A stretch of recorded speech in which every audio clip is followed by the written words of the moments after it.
Nossa primeira aula de embalagens. Então, como que nós vamos funcionar embalagens em engenharia e desenvolvimento de produto? Então, nós temos aqui a nossa introdução, nossa definição de embalagens, embalagem como estratégia, modelo de execução e avaliação do ciclo de vida. Todo o material, a gente está no Facebook, Grupo de Engenharia de Produto, Unifeitabira, vocês podem baixar lá essa aula. Então, na nossa introdução, o que é importante? É pensar que o ser humano, desde o começo da civilização, a gente usa algum tipo de embalagem. A embalagem surge como um simples recipiente para estocar ou um tipo de bebida ou um tipo de alimento. Antigamente usava-se cocos, forava o coco e usava esse coco para guardar água, por exemplo. Com o passar do tempo, foi utilizando couro de animais, algumas embalagens, como vidro, foram utilizadas em maior escala, seguindo de cobre, ferro ou estanho. Aqui a gente tem um exemplo de pastilhas, como vocês podem ver, que eram embaladas em metal. Nesse caso era algum metal de menor qualidade, e a gente sempre tem que lembrar que algumas pessoas, que tal como eu, que é da década de 80 ou então um pouco mais para trás, como que puderam sobreviver até aqui utilizando essas embalagens, que muitas vezes nessas tintas tinham compostos à base de chumbo. A tinta era composta à base de chumbo, e chumbo é tóxico.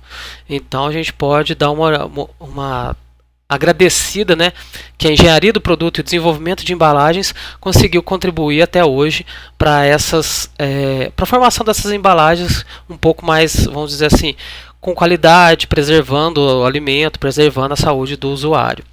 E o uso de latas de estanho e aço foram difundidos durante a Segunda Guerra Mundial, que favoreceu a busca por novos materiais. Ou seja, na Segunda Guerra Mundial precisava muito de aço, precisava muito de estanho para fazer armamento, para fazer bala, para fazer tanque, para fazer carro.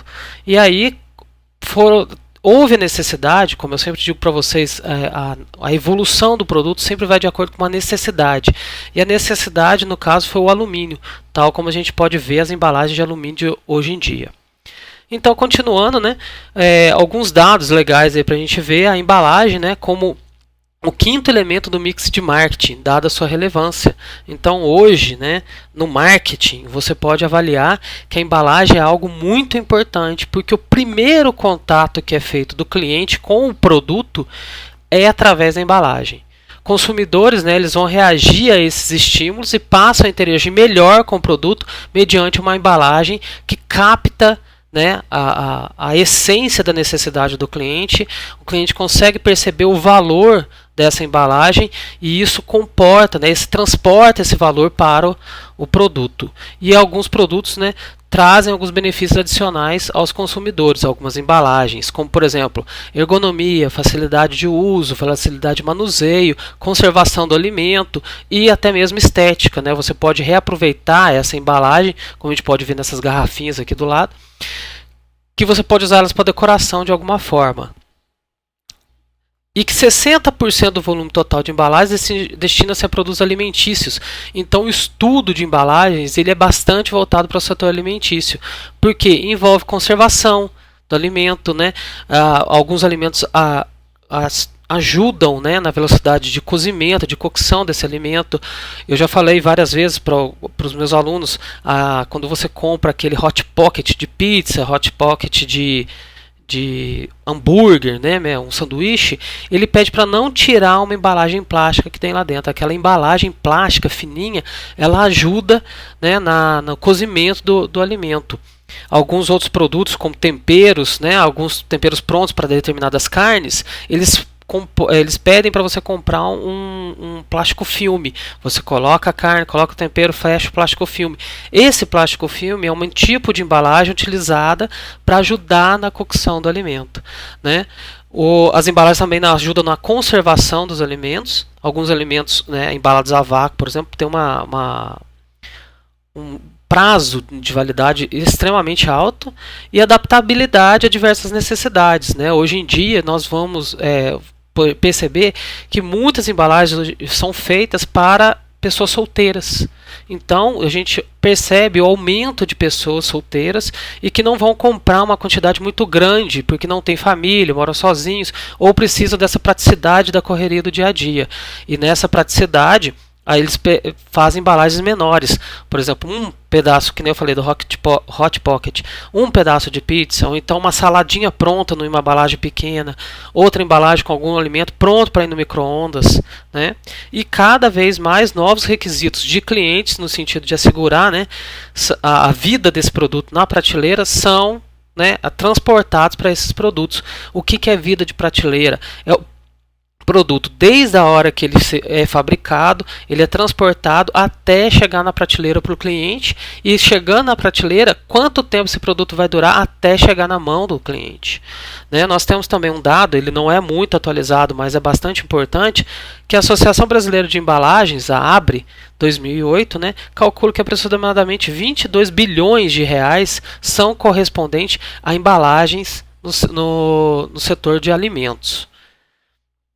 Continuando, né, vamos perceber então como que é o desenvolvimento da nossa embalagem. Segundo Camargo, ele afirma que 81% das decisões de compra tomadas pelos consumidores no ponto de venda é em função da embalagem. O Kotler e o Keller, em 2006, falam que a embalagem representa o conjunto de atividades de projeto e produção do recipiente ou envoltório do produto.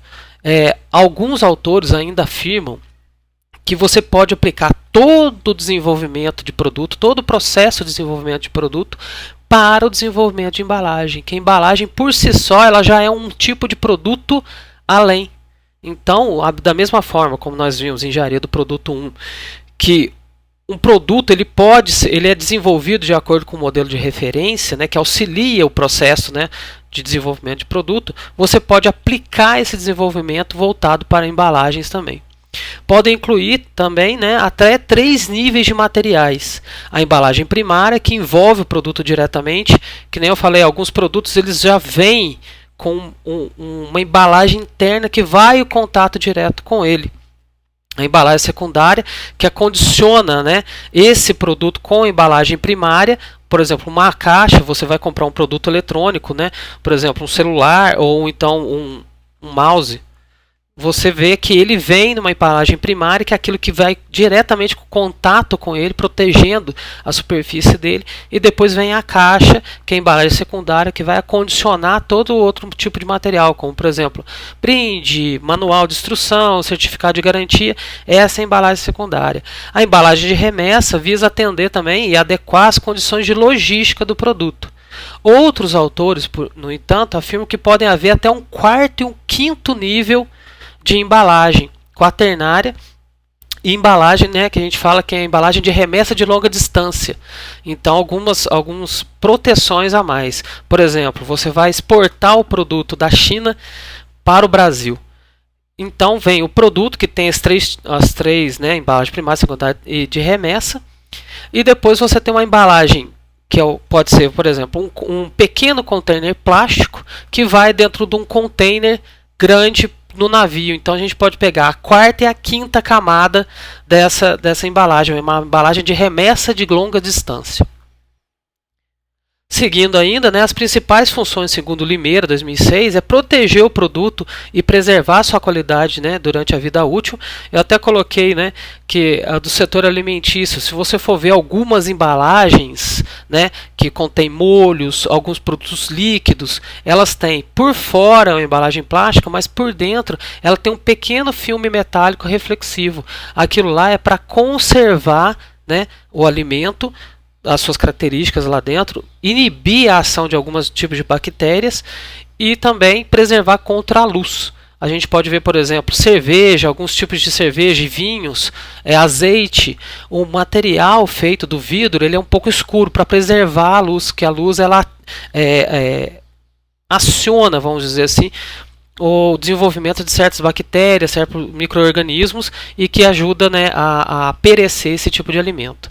Outra coisa que a gente pode ver, né, é despertar a atenção do cliente pelo material e design diferenciados, comunicar o atributo do do produto. Eu coloquei essa lata da Budweiser, que é uma lata que foi uma lata conceito, era para ser aplicada, mas acabou não sendo. Que vocês podem ver que ela, além de seguir o formato da logo da Budweiser, ela tem, né, essa pequena deformidade, vamos chamar assim, no meio dela, que era para auxiliar, né, ao cliente segurar a lata. Ser coerente com a imagem desejada do produto, você tem que sempre estar alinhado com o desejo e a necessidade do cliente. Então, qual que é o objetivo? O objetivo do produto é parecer um produto jovem, um produto dinâmico, um produto de alta tecnologia. Então, a embalagem tem que refletir esse produto. Porque, novamente, é o primeiro contato com o cliente.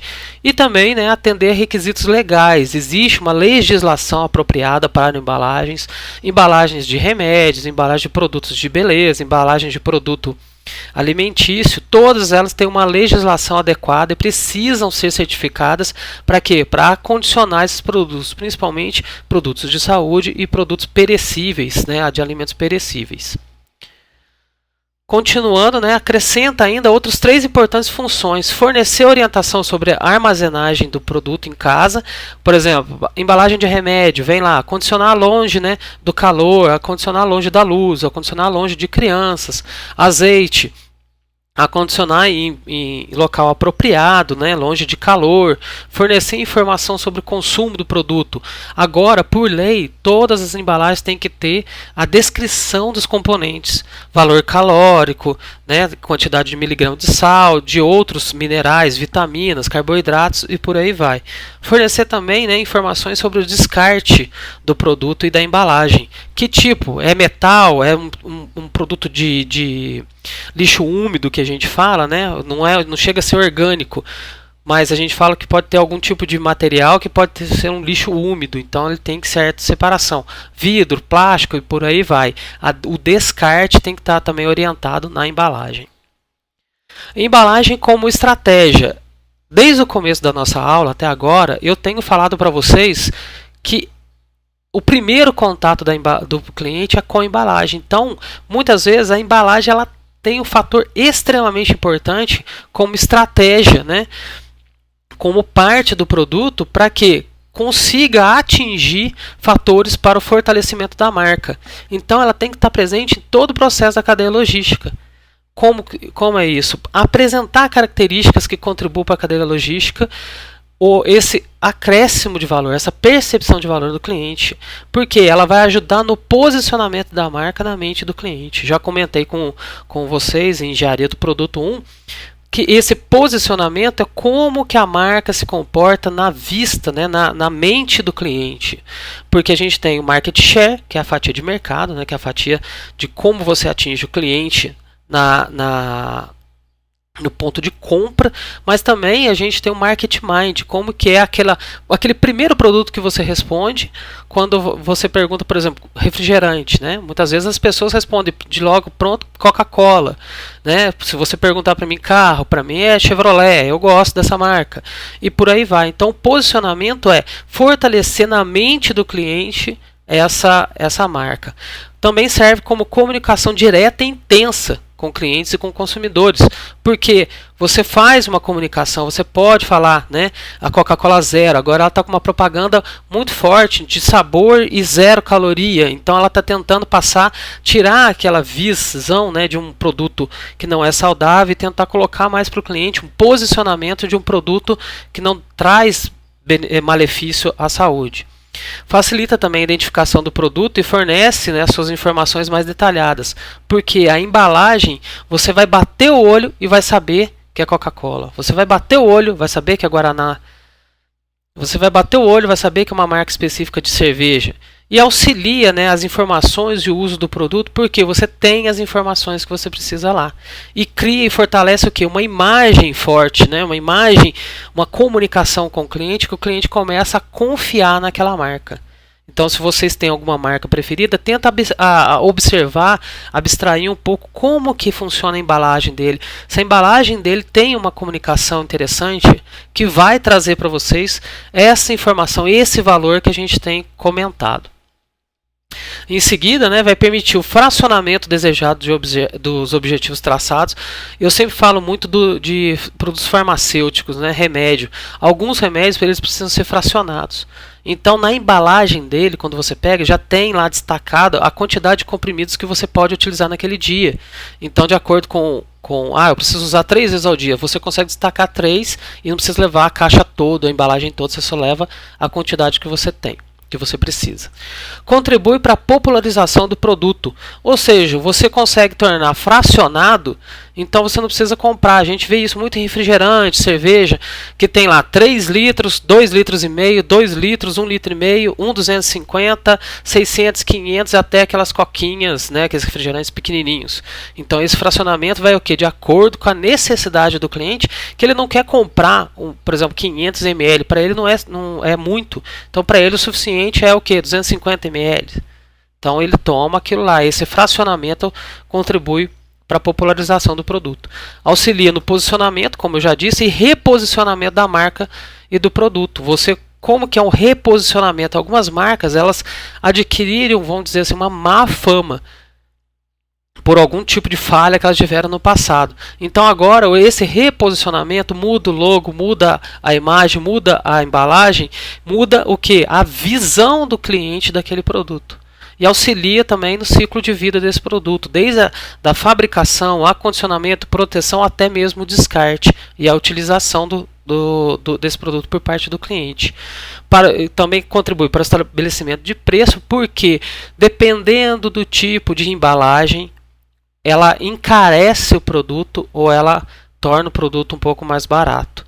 Porque se for produto muito sensível, a embalagem ela precisa acomodar esse produto com uma proteção um pouco maior, dependendo também da distância que esse produto vai levar até o cliente. Então essa embalagem precisa ser muito bem feita. Então isso pode levar a um aumento do preço. Ou se tiver alguma estratégia, né, envolvida, ela precisa chamar mais a atenção do cliente, então isso também vai encarecer o produto, né? Como eu já disse também, ela valoriza o produto, podendo contribuir para o aumento da margem de lucro. Então, o que? Se é uma marca forte, se é uma marca com uma embalagem interessante, ela chama a atenção do cliente, você consegue o que? Aumentar a venda dela. Aumentando a venda dela, você consegue, né, aumentar a sua margem de lucro, você consegue atingir mais esse market share. Alguns questionamentos importantes, né, que vão nortear o nosso processo de tomada de decisão quando a gente fala do desenvolvimento de embalagem. Porque a comunicação e as informações contidas na embalagem é um fator importante, porque essas informações podem ser informações do produto, podem ser algumas informações, algumas características essenciais que ele tem e outras informações legais que são necessárias para o consumidor ter essa comunicação com o produto, com a empresa, né? E de acordo com a estratégia da empresa, chamar a atenção e despertar o desejo de compra. Custos, né? A representação, né, dos custos no desenvolvimento da embalagem e, por consequência, no produto, vão definir o público e quanto o consumidor está disposto a pagar por toda essa concepção do produto. Então, se é um produto diferenciado, se é um produto, né, que tem uma qualidade superior, essa qualidade tem que estar representada também na embalagem. E pode se relacionar também com o design, porque hoje, né, nós temos até universidades, faculdades, cursos de design de embalagem. Porque o design é uma razão da existência, por exemplo, de produtos de envase, perfumes. Existem concursos, existem designs sofisticadíssimos nessa parte de perfumes. Alguns designs estão indo para garrafas. Se você for ver daquela Skol Sensation, ela é toda torta, tem todo um apelo, né, para contribuir com a característica do consumidor, do produto, e que o consumidor vai se referir a essa característica na hora de procurar o produto na próxima compra dele. Então, o que? Esse design dessa embalagem, ele vai ter esse ponto, vai criar esse ponto de referência na mente do cliente. E a ergonomia da embalagem vai facilitar a interação entre o consumidor e o produto. Porque uma embalagem que auxilia melhor o transporte desse produto, o manuseio desse produto, pode ser um diferencial importante para dar conforto, para dar um tipo de adaptação, né, para o transporte ao usuário. Por exemplo, algumas caixas de televisão, caixas de produtos eletrônicos, antigamente vinha a caixa de remessa, que era a mesma a embalagem secundária, e que só protegia o produto por fora, né? E agora, hoje em dia, ela tem certos chanfros, certas entradas que você auxilia para o transporte. Alguns outros produtos, por exemplo, de higiene, né, de limpeza, eles têm um design mais ergonômico, que vocês podem ver alguns bicos diferenciados para chegar até onde você quer fazer a limpeza. Ou então eles têm um grip maior para conseguir utilizar esse produto durante alguma limpeza.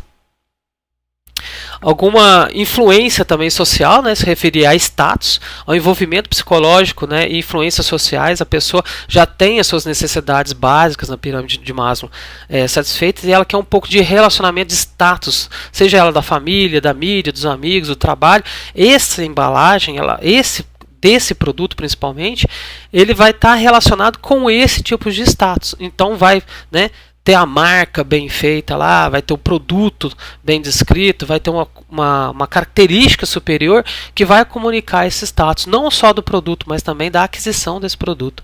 É a marca, né, como eu já disse, representação simbólica, ela sempre tem que estar caracterizada na embalagem, porque ela vai transmitir esse valor percebido para o produto. E também a matéria-prima utilizada na embalagem para agregar o valor ao produto. Hoje em dia, com questões de sustentabilidade, muitas empresas estão adquirindo, né, processos para conseguir captar esse valor de sustentabilidade na embalagem dos seus produtos.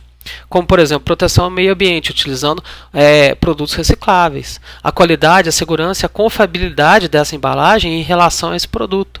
Porque sabe que se eu fizer um descarte dessa embalagem, esse descarte dessa embalagem não vai estar agredindo o meio ambiente. Aqui alguns exemplos, né? Como eu disse, dos cigarros. Existe uma propaganda muito forte para combater o tabagismo. Então, né, dentro nas embalagens de cigarro tem essa mensagem, a comunicação para o cliente do que existe lá. Aquelas 3.000 e tantas, 5.000 e tantas, não sei, compostos químicos são nocivos à saúde. A gente pode ver, por exemplo, alguns shampoos para criança, eles são divertidos, eles tentam passar uma ideia, né, de diversão, com cores chamativas, até mesmo colecionáveis. Outras ali, a embalagem, né, que vocês podem ver do sanduíche, ela é uma brincadeira, ela para parecer que o sanduíche está estragado, que tem barata, para ninguém pegar o seu sanduíche. A embalagem, por exemplo, em questão de ergonomia, tanto das sacolas, quanto dos condimentos, quanto agora eu esqueci o nome, da tinta para pintar a unha, né? Acomodar, né, entre os dedos para a mulher poder usar e pintar. A sacola, né? Dependendo do tipo de produto, você tem um design da sacola de papel diferente, papel reciclado, questão de sustentabilidade, mas também para quê? Para agregar diferentes produtos, para você ter segurança de levar aquele produto. E também mesmo, né, como eu falei nos condimentos, facilidade de uso. Você poder usar sem você ficar batendo lá na embalagem. Alguns outros designs, né, que a gente pode ver, que podem comunicar, que nem eu falei, aqui a gente tem o tênis.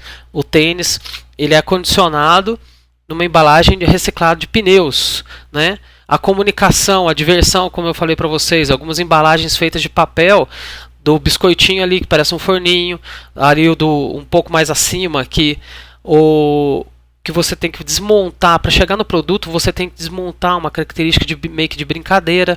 Outros produtos, como por exemplo, né, o biscoito, aquela embalagem ali que parece uma caveira, e os pincéis que parecem o bigode de uma pessoa. Então, o que? Tudo isso é para você pensar e falar, olha, aquele produto do bigode, aquele que parece um forninho, aquela caixa que já vira um brinquedo.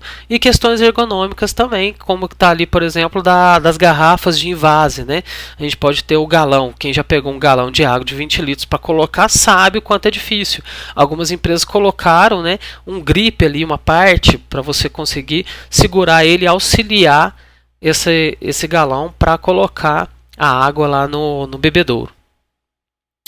Modelo de execução, nós temos aqui, né, um modelo bastante simplificado, que é do Miranda e do Filho, de 2008, onde que a gente tem o levantamento dos dados. Esse levantamento dos dados vai se desdobrar em 4 informações básicas, que é a informação sobre os produtos típicos, que você vai ter um conhecimento do produto, né, como são as dimensões, forma, resistência, valores, e é também, né, esses valores e essa origem do produto, como está relacionado na visão do cliente, em termos de tradição, costumes, local, estima, qual que é o uso e qual que é a simbologia desse produto. Alguns produtos possuem uma marca muito fortalecida de acordo com a sua simbologia.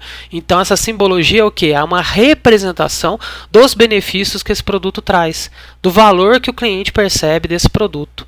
Outra coisa importante é o conhecimento e condições de mercado.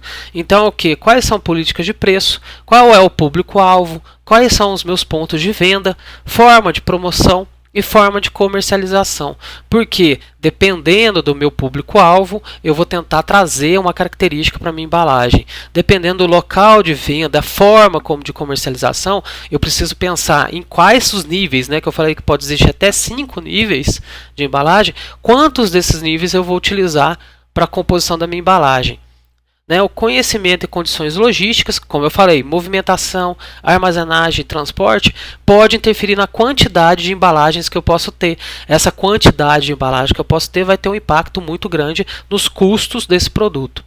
Conhecimento de legislação, como eu disse, produtos alimentícios, produtos farmacêuticos têm, né, legislações aplicáveis. Segurança para alimentos, segurança para produtos químicos, segurança para produtos eletrônicos e por aí vai. Então, todas essas 4 informações principais têm seus desdobramentos que vão gerar perguntas, vão gerar informações que são importantes para a gente agregar no design da nossa embalagem. Ok? E avaliação do ciclo de vida. Para encerrar a nossa aula, nós temos que estar atentos ao quê? A uma forma simples, né, que eu trouxe aqui para vocês, onde nós vamos avaliar a nossa matéria-prima, a produção de materiais de embalagem, quais são os materiais que vão ser usados, a forma pela qual vai acontecer o transporte desses materiais e dessas embalagens e a produção dessas embalagens. Lembrando que embalagem não é só do produto acabado, do produto final para o cliente. Nós temos o recebimento de matéria-prima, o recebimento lá no começo, né, da nossa cadeia produtiva. Esse recebimento dessa matéria-prima, ele tem que estar condicionado de uma maneira adequada para que não haja uma falha, para que não haja um retrabalho posterior. E entre os processos produtivos também. Se você sair de uma célula produtiva, existe um acondicionamento desse produto em transformação para outra célula produtiva que a gente vai dar o processo de transformação. Então, essas embalagens, esses acondicionamentos são importantes. Se vocês forem ver, né, quem já teve Lean, existe aquele transporte, né, para evitar os desperdícios relacionados ao Lean, e tem um vídeo muito interessante da produção de retrovisores da Toyota. Então eles têm um repositório plástico que chega, né, os produtos, né, os componentes, e esses componentes vão ser aglomerados de uma forma, vão ser montados para formar o retrovisor do carro. E esse retrovisor do carro é colocado em outro recipiente próprio para o transporte entre as unidades produtivas.